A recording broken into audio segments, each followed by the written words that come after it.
আজ 15 আগস্ট, ভারতের স্বাধীনতার গৌরবময় দিন।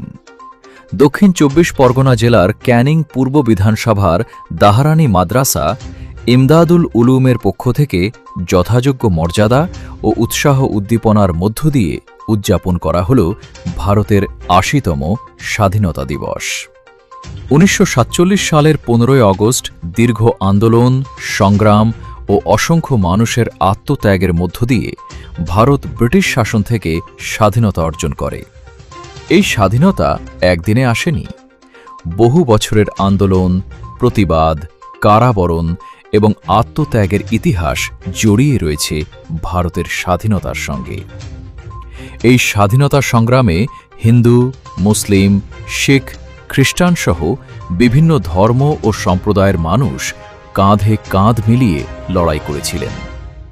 মুসলিম স্বাধীনতা সংগ্রামীদের অবদানও ভারতের ইতিহাসে অত্যন্ত গুরুত্বপূর্ণ।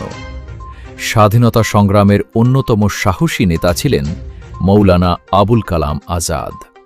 তিনি ব্রিটিশ বিরোধী আন্দোলনে গুরুত্বপূর্ণ ভূমিকা পালন করেন এবং স্বাধীন ভারতের প্রথম শিক্ষামন্ত্রী হন। শহীদ আশফাকুল্লাহ খান ছিলেন বিপ্লবী স্বাধীনতা সংগ্রামী, যিনি কাকরি ষড়যন্ত্র মামলায় মৃত্যুদণ্ড বরণ করেন। খান আব্দুল গফ্ফার খান অহিংস আন্দোলনের মাধ্যমে ব্রিটিশ বিরোধী সংগ্রামে গুরুত্বপূর্ণ ভূমিকা রাখেন। এছাড়াও উবায়দুল্লাহ সিন্ধি, মৌলানা মোহাম্মদ আলী জহর, শওকত আলী এবং মহাত্মা গান্ধী, নেতাজি সুভাষচন্দ্র বসু এবং ভগৎ সিং, বেগম হজরত মহলসহ বহু মুসলিম ব্যক্তিত্ব স্বাধীনতা আন্দোলনে গুরুত্বপূর্ণ অবদান রেখেছেন।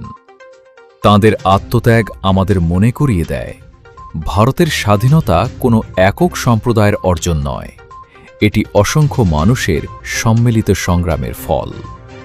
আজকের এই স্বাধীনতা দিবসে দাহারানি মাদ্রাসা ইমদাদুল উলুমের এই আয়োজন শুধু একটি উদযাপন নয়, বরং নতুন প্রজন্মের কাছে স্বাধীনতার ইতিহাস, শহীদদের আত্মত্যাগ এবং দেশের প্রতি আমাদের দায়িত্বের বার্তা পৌঁছে দেওয়ার একটি সুন্দর উদ্যোগ।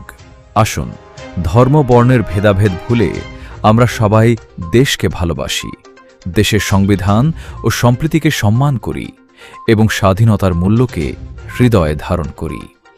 শ্রদ্ধার সঙ্গে স্মরণ করি ভারতের সকল স্বাধীনতা সংগ্রামী ও শহীদদের। জয় হিন্দ। দক্ষিণ 24 পরগনা জেলার আরও আপডেট পেতে ফলো করুন RST বাংলা।